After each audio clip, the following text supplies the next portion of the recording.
Gustavo Címaro, a darnos una clase, no sé si una clase, pero bueno, lo más parecido posible a una clase de economía. ¿Cómo estás? ¿Cómo Gustavo? están? Gracias Bueno, por demasiado venir expectativa, pero... No, bueno, pero por lo menos como para que todo el mundo entienda algunas cuestiones.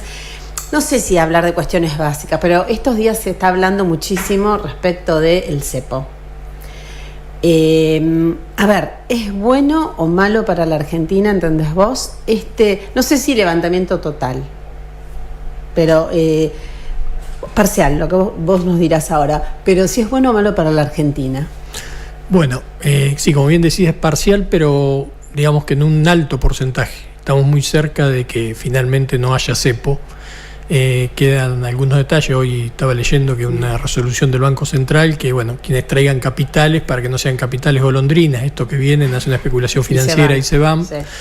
Bueno, ahora hay un requerimiento que tiene que estar al menos 6 meses, retomando una resolución de la Bagnia del 2005. O sea que mínimo establecerse en Argentina, invertir 6 meses. Sí, mínimo. Sí. Okay. Y a su vez para las utilidades que generaron las empresas y que hoy no podían girar al exterior, o sea, desde hace ya unos años, desde que está el cepo de vuelta en el final de la etapa de Macri, bueno, eso se las van a cambiar por un bono, o sea que esas utilidades tampoco se pueden remitir ya, sino que se las cambian por un bono y bueno, sí las utilidades que se generen a partir de ahora, para las empresas del extranjero o a veces para las propias empresas nacionales que quieren girar sus divisas al extranjero para abrir una sucursal o una inversión en otro lado, ¿no? Sobre todo con este tema de vaca muerta y demás, que se necesitan inversiones externas. Ahora, porque en realidad lo que se habla mucho es respecto de si este levantamiento nos sirve a todos los argentinos directa o indirectamente. Uno entiende que indirectamente o en algún momento va a ser bueno para todos. Probablemente hoy no lo sea y signifique aumento de precios. No es el levantamiento del cepo lo que va a significar el aumento de precios, sino la liberación del dólar, que tampoco es una liberación total, sino que es una liberación para estar entre bandas, ¿sí? Esas bandas se van a ir ampliando al 1% en el piso inferior hacia abajo y al 1% en el piso superior hacia arriba. En algún momento se trabajará sin banda, supongo, por la ideología del gobierno. Dicen que se tiende a decir que va a ser un tanto gradual, mes a mes. Sí, correcto, ¿no? Sí. Ahora, no necesariamente debe irse a precios y hay que tener cuidado con elevar los precios y los que compran a precios elevados. Yo lo decía ayer en el diario local, en el diario de ustedes, porque ya pasó que especulando con un dólar de 1.300, muchos se quedaron sobreestoqueados y tienen hoy mercadería en las estanterías que compraron a un precio de costo superior al que hoy la pueden vender al público. Claro, y la gente no tiene plata en el bolsillo. No tiene hoy mucha gente que está más limitada en cuanto. Y hoy la competencia es muy amplia, porque antes, cuando yo era joven, había una señora Lita de Lázari, que era la madre de Lacha Lázari en la economía, que decía caminen. Bueno, hoy ni siquiera hay que caminar, hay que abrir las plataformas y comparar precios. Y entonces, cuidado con... Y además, hace 15 meses también nuestros clientes, los empresarios, se estoqueaban porque probablemente no conseguían reponer el producto. No había, no solo que subía, sino que no había. Ahora se consiguen los productos, ¿sí? La reposición se naturalizó como debe ser y todo se consigue. Incluso se consiguen productos que provienen de afuera, de otra calidad, mejor, peor, a distintos precios, más opciones. O sea que ese problema dejó de estar. Entonces, yo diría, ojo con aumentar los precios porque hoy la gente está más formada, más educada en el tema y ya se quemó con leche una vez. Cuando uno compra a esos valores que yo digo desorbitados, locos, uno convalida, ratifica un precio, le pone precio a un producto en el mercado. Sí, el accionar esto es como el voto en las elecciones, digamos, uno elige. Y cuando elijo un producto o un proveedor, siendo una empresa, estoy eligiendo, estoy convalidando, estoy votando. Y en esta economía de mercado que ahora se eligió, que eligió este gobierno, y que es más o menos la que funciona en el mundo, se vota todos los días. ¿Sí? Y no estoy hablando del consumidor, el ciudadano de la calle solamente, también de la empresa que decide tener como proveedor a otra empresa. ¿Sí? Y cuando estemos en los carriles normalizados de la economía, no solo va a ser el precio, sino cuál es la actitud ética, la actitud con respecto al cuidado del medio ambiente. Bueno, algún oyente dirá, pero que estamos hablando en Argentina de eso. Bueno, vamos a ir en ese camino. Pues es que recuerdo el año pasado, en enero, la empresa Coto, que tiene supermercados en muchísimos lugares en la Argentina, una empresa nacional, puso carteles en las estanterías de pan diciendo que no le compraba más a una empresa porque había aumentado en forma desconsiderada y muy grande los precios. Ahora a Bimbo. Bimbo tuvo que bajar los precios y siguen los precios más bajos. Claro. Pero tuvo que, el mayorista, Coto, tuvo que tomar esa medida. Pero surtió efecto. Sí, en eso vamos a tener que hacer un camino de aprendizaje desde el ciudadano hasta las empresas. ¿Sí? Cuando una empresa tiene como cara publicitaria a algún deportista o algún actor y que después se le descubre algún hecho rozado con la ética o con la moral o con las buenas costumbres, lo tiene que bajar inmediatamente porque si no pierde ventas, ¿sí? Uh-huh. Bueno, estábamos muchos pasos antes que eran el tema de precios, pero también el que determina los precios va a tener que ser muy cuidadoso en no pasarse, porque probablemente pierda un cliente de por vida o por mucho tiempo, ¿no? Uh-huh. Ahora, estas modificaciones en el dólar, estos vaivenes que, son menores de los que algunos especulaban. Sí, algunos hablaban de 3.000, otros de 2.000. Se estableció en estos 3 días, es muy pronto todavía, pronto. Hay que esperar. Sí. Hay turbulencia en el mundo, ¿sí? Entonces, esa turbulencia también nos afecta. Uh-huh. Y a veces esa turbulencia nos puede afectar positivamente, ¿no? O sea, me voy un poquito de tema, pero cuando se estableció estas tablas de Trump, que ahora estarían suspendidas o están suspendidas, sí. Los aranceles a nosotros tocó el 10. A otros países les tocó aranceles mucho más altos. Bueno, quizás productos que nosotros antes no éramos competitivos para entrar a Estados Unidos, ahora con aranceles del 10 contra aranceles del 30, el 25, para otros países a lo mejor nuestros productos empiezan a ser competitivos. Entonces, siempre en el mercado siempre pueden aparecer oportunidades, ¿sí? Se dice que toda fortaleza también es una amenaza y que toda oportunidad es una debilidad, o a la inversa. Bueno, hay que estar atentos a todos estos vaivenes porque quizás nos puedan favorecer en algunos casos, y bueno, en otros hay que estar atentos para no perder competitividad. Pero sí, como bien decís, en 1.230, un 12, un 13% de cambio en el valor, y por debajo de lo que estaba en el mercado libre, bueno, hasta ahora, y insisto, en estos 3 días no deja de ser una buena salida al mercado libre, ¿no? O de flotación. ¿Y cuándo se puede hablar de normalidad? Se puede hablar de normalidad cuando viví en un país como Uruguay, Perú, en estos temas, ¿no? Donde la inflación es del 5% anual, donde el cambio del dólar no repercute en los precios, ¿sí? O sea, no dije, con respecto a todos los países, ¿no? Pero no dije Suiza, Suecia, Finlandia. Vecinos, cerquitas, limítrofes. Gente que tiene parecida idiosincrasia a la nuestra. Cuando tengo un 4, un 5, un 6% de inflación anual.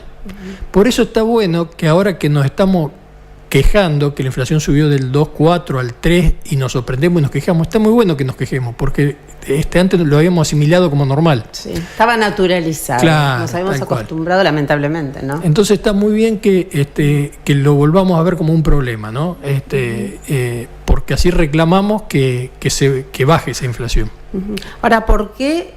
Hemos leído ya en las noticias que algunos productos han aumentado ya alrededor de un 8-9%. ¿Por qué se traslada casi en forma inmediata esa variación en el dólar a precios? Es cultural, es preventivo. Yo diría, como dijimos al principio, un rato largo, eso puede afectar negativamente a la empresa. Sí. Y acá hay un tema que en parte somos culpables los que integramos mi profesión de contador público, porque en general, y lo diría masivamente, las pymes por lo menos no tienen una matriz de costos. Determinan sus precios, sus costos, con el más o menos. Entonces yo digo, ¿cuánta de componente importado tiene el producto que yo vendo, ¿sí? Para que un cambio en la moneda extranjera afecte un 8 o un 9%. ¿Sí? ¿Qué hago? ¿Construcción? Bueno, ¿qué tengo de precio que me afecte? El hierro. Un porcentaje de la cal o el cemento. La mano de obra no. Bueno, entonces, y esto, si tuviéramos una matriz de costo en cada empresa, bueno, podríamos trabajarlo. Y ahí hay trabajo también a realizar por parte de los contadores, que nos hemos pasado la vida, o los últimos 50 años por lo menos, en líneas generales. Habrá muchos casos que no, pero masivamente llenando cuadraditos de impuestos, de temas laborales, temas sin valor agregado, y la parte más importante de la profesión no la hemos realizado. Entonces ahí también somos corresponsables los contadores de que las empresas no tengan matriz de costo y no sepan a ciencia cierta un cambio del 12% en el dólar, cuánto le va a implicar en su matriz de costo. Gustavo, yo te volví al tema respecto del pass-through, ¿se le dice? ¿Cómo? Se le llama pass-through, los economistas. El pase del valor de inflación a precios, ¿no? Sí. Te lo preguntaba porque en realidad, a ver, se pueden ir como normalizando las condiciones macroeconómicas, pero la economía de los argentinos en muchos casos está muy complicada. Hay muchos argentinos que están muy complicados. Por un lado uno puede decir, bueno, es una buena medida, pero yo te preguntaba, ¿cuándo se puede empezar todos los argentinos pueden empezar a sentir cierto alivio? Yo creo que se tienen que dar... esto es como el cuerpo humano, ¿no? A veces, esto lo repito en cada vez que converso con ustedes, a veces te dan un medicamento para, no sé, va a llamar algún médico y va a hacer la observación, para el corazón y me afecta a los riñones. ¿Sí? Bueno, puede ser. Hay medidas, ¿sí?, que, bueno, de mediano plazo tienen consecuencias en algunos lugares. Por ejemplo, la reducción del plantel de empleados públicos tiene consecuencias directas en esos empleados que cesaron su trabajo y en las despensas, los lugares donde concurrían esos empleados. Es como una cadena, ¿no? Ahora, en el mediano plazo es necesario para que ese paciente, digamos, vaya mejorando y empiece a caminar. Nosotros venimos de un lugar donde estábamos en terapia intensiva con pronóstico de vida.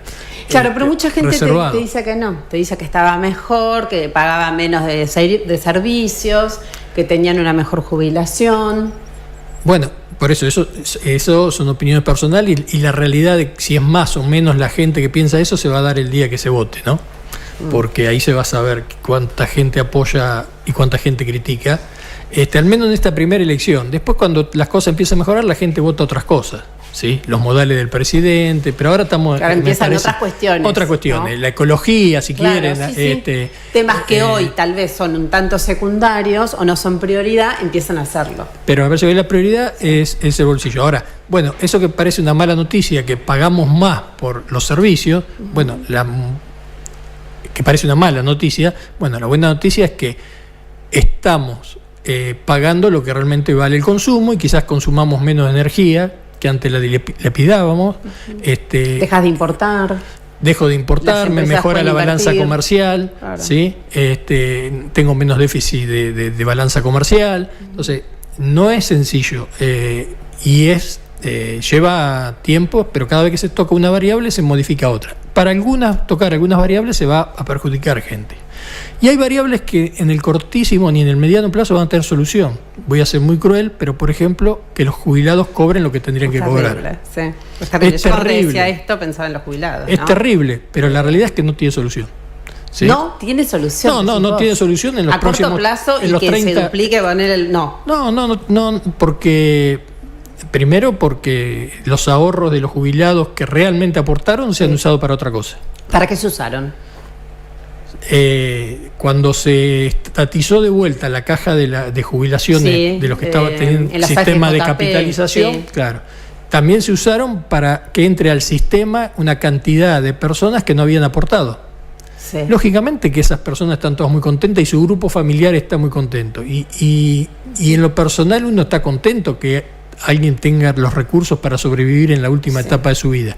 Pero matemáticamente esto es una cuestión matemática. Hay 10 pesos, los reparto entre 5 jubilados y cobran 2 cada uno, o los reparto entre 10 y cobra 1 cada uno. ¿Sí? ¿Qué es lo que pasa? ¿Qué es lo que pasa? No se aportó al sistema, se jubiló mucha gente sin tener los aportes. Bueno, esta es la consecuencia. ¿Sí? Mucha gente que no aporta. Hoy mucha gente que no aporta. La jubilación, el pago de la jubilación obligatoria no es masivo en el mundo, ¿sí? Es una opción. En general, en otros países del mundo, o hay sistema de capitalización, o la gente busca cómo va a vivir los últimos años de su vida sin tener ingresos ordinarios, digamos. Nosotros tenemos este sistema arraigado, debería seguir así, pero bueno, es claro que en algún momento, y esto que voy a decir también es antipático, los años de edad jubilatoria van a ser más altos. Es que la gente vive más años también, mucho más. Entonces también hay más gente para que esté viviendo de la misma masa de plata que hay en el sistema jubilatorio. Entonces seguramente la jubilación de las señoras va a pasar de 60 a 65 a 70 años y el del hombre va a pasar a 70 años. Esto no lo dice nadie con nombre y apellido, así, pero sepamos que va a suceder. En el mundo estamos viendo. Sí, en Francia el año pasado. Claro, que generó tanto revuelo, pero... Y todos decíamos, sí, pero en definitiva corrió un año, corrió un año la edad jubilatoria, pero pasó de 30 a 40 años los años de aporte. Claro. ¿Sí? Que tiene que ver con, como decís, la gente está activa más tiempo, ¿no? Claro. ¿Sos optimista? Sí, soy optimista por definición. En esta etapa de mi vida tengo muchas peleas sanas con nuestro grupo de la edad de la facultad. Bueno, sobre más república, menos república, mejores modales, peores modales. Pero en lo económico soy optimista. Están las turbulencias del mundo. Creo que la población entendió que los recursos son escasos y que hay que asignarlos de la mejor manera, en todos los sentidos, ¿sí? Ahora, a veces la asignación de recursos indirectamente se da al principio en un lugar y después tiene repercusiones, ¿sí?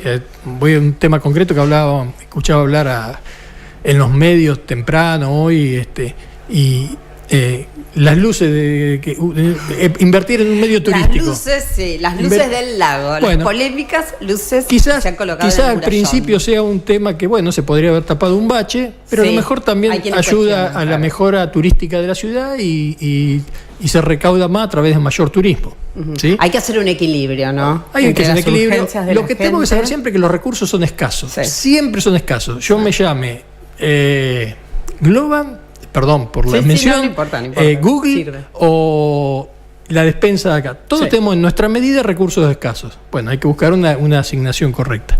Y lo otro, soy optimista, pero hay que acompañar en todo un proceso que falta, que es muy, muy, muy importante, que es la reducción de impuestos y tasas, y eso va desde el municipio, los municipios, no el local solamente, las provincias y la nación, y una reforma laboral que permita trabajar con menos rigidez en ese sentido. Todavía hay mucho miedo del empresario pyme en tomar empleados. No se ve entonces, demanda de mano de obra. A ver, ahí hay un tema contradictorio, al menos en Tandil. No se consigue gente para trabajar en los distintos rubros. Nosotros hace 5, 6 años, 7 en el estudio, todos los días caía alguien con un currículum de cualquier rubro, ¿sí? No para trabajar de contador, para que le acerquemos a nuestros clientes. Hace 4 o 5 años, o sea que más allá de este gobierno que eso no sucede, y cuando nuestros clientes o nosotros mismos buscamos personal, no hay. Cuesta encontrar. Es Tandil, es distinto a otros lugares, ¿sí? Yo creo que si se despega al ritmo de crecimiento que los economistas pronostican del 5,5%, del 6%, vamos a tener un serio problema de falta de personal capacitado.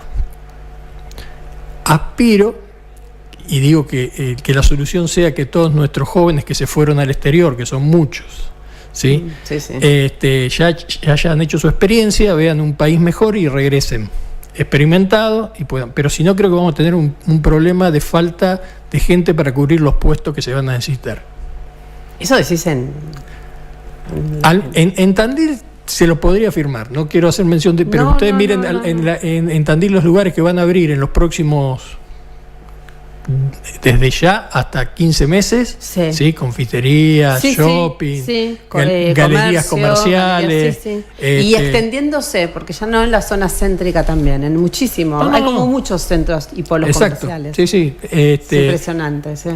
Y por lo que le sucede a nuestros clientes cuando están en la búsqueda, creo que en nuestra zona va a faltar seguro gente. Pero también hay que capacitarse y lo que otro que tenemos que estar muy atentos es al cambio, ¿sí? El producto que yo hago ¿va a seguir existiendo? ¿Sí? O sea, voy a decir algo que ya pasó. Hay que reconvertirse a tiempo. Hay que reconvertirse permanentemente. Yo digo esto, el otro estuve en un congreso en Santa Fe viernes y sábado. Digo, y les decía, discutíamos, intercambiábamos, debatíamos. Los contadores no vamos a liquidar más impuestos. O sea, el IVA, ingresos brutos, la tasa unificada, va a ser de liquidación automática en 6 meses, en 24, pero para eso... En algún momento va a pasar. Gracias a Dios no vamos a hacer más eso, vamos a poder dar otro servicio mayor valor agregado. Y así como desapareció el videoclub, ¿sí? En cada actividad, hay un libro de Sálvese quien pueda, que cuenta en cada actividad cómo cambió, ¿sí? No es que no vamos a desaparecer, no tenemos que reconvertir. No vas a tener posibilidad de trabajo. Sí, va a haber, pero haciendo otra función. Usted hace 5 años imaginaban ejerciendo el periodismo de esta manera, que al mismo tiempo estaban saliendo en televisión, en radio, ¿sí? Bueno, entonces en eso hay que estar muy atentos, ¿sí? Y hay que capacitarse. Y las empresas tienen que invertir en capacitación. Bueno, y las autoridades entiendo que también tienen que ir como alertando. Hay un trabajo que debería, en el caso mío, yo soy muy crítico en lo mío, los organismos profesionales deberían estar atentos a eso, y a veces no se ve. ¿Sí? Yo creo que a nivel dirigencia a veces... Porque así también vas dejando gente fuera de mercado. Claro, tal cual. Es otra manera de dejar gente fuera de mercado. Si no la capacitás, si no la alertás, si no le das las herramientas a tiempo. Y esto no es nuevo, pero hay trabajos que en lugar de hacerse acá se hace desde India, o durante muchos años nosotros hemos estado vendiendo algunos trabajos desde acá a otros lugares del mundo. ¿Sí? Y esto cada vez va a pasar más actividades, ¿sí? Y pongo énfasis en esto porque va a ser más masivo de lo que parece. Bueno, nos dejas como en estado de alerta. Sí. Porque los periodistas también te digo que tenemos mucho que rever. Todos, absolutamente todos. La inteligencia artificial, ¿no? Claro, pero entre otras cosas. No hay actividad en la que no nos impacte. ¿Sí? Entonces, ahí sí también hay que estar atentos para no quedarnos abajo del barco, ¿no? Bueno, algo más que quieras agregar. Vos sos profesor, manejas el tema. Dijiste al principio, y creo que nos fuimos al principio cuando empezamos, nos fuimos dijiste, esto es bueno cuando hablamos de porque uno se pregunta eso. Claro, realmente. Hoy escuchamos tantas voces, algunas a favor, otras en contra. Esto es necesario, pero no suficiente, pero es necesario porque nadie va a invertir si no se puede llevar sus utilidades. El capital no tiene banderas, esto de que el capital invierte donde mejor le va, ¿sí? Y donde hay condiciones. Y eso, pero pasa hasta a nivel... ¿Por qué viene la empresa a Tandil y no se quedan en su lugar de origen? Y porque Tandil es una ciudad próspera. ¿Por qué ponemos la sucursal en tal lugar? Bueno, eso nos pasa desde el más chiquito, no sé si lamentablemente, el capitalismo es lo que ha cambiado el mundo, así que es así. Pero sí, concreto, era necesario, no es suficiente, faltan todas las reformas, digamos, impositivas, de baja de impuestos y de simplificación. Falta toda la desburocratización. Yo a muchos les decía, es más importante, de los estados. ¿Sí? Provincial, nacional, municipal, todos. Todo. Y ahí a veces hay cosas que se han desregulado, pero sin embargo a nivel de donde hay que operarlo, el burócrata sigue operando como si no hubiera cambiado la norma. Yo digo muchas veces que va a ser más importante al final de la película el ministerio de Sturzenegger que el de Caputo. ¿No? Pero bueno, esa conciencia en nuestra provincia no se ha tomado, y en nuestra localidad tampoco. Bueno, la última.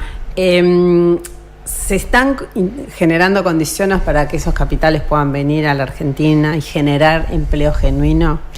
Bueno, el levantamiento del cepo es una prioritario en lo económico. En lo político, determinadas alineaciones que ahí sí, la gente podemos estar más a favor o más en contra, también ayudan. quizás algunas acciones, esto es muy personal como todo lo que digo, pero algunas acciones o formas de expresarse esas no sean las correctas, y entonces sí. Eso puede crear alguna duda. Sí.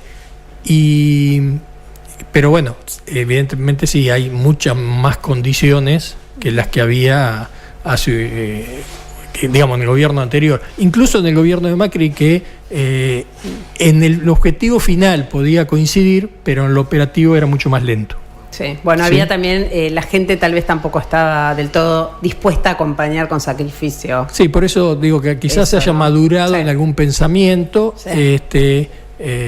pero bueno, en ese sentido todo va a tener que ver cómo está nuestro bolsillo, ¿no? Si estamos mejor, se va a acompañar; si no estamos mejor, y después sí vamos a ir a una etapa de otro tipo de exigencias, como decíamos al principio. Claro, está. Gustavo, un placer, un placer recibirte, esta predisposición a explicarnos también a todos algunas cosas que son fundamentales, como para ser ciudadanos más formados y más informados, de alguna manera.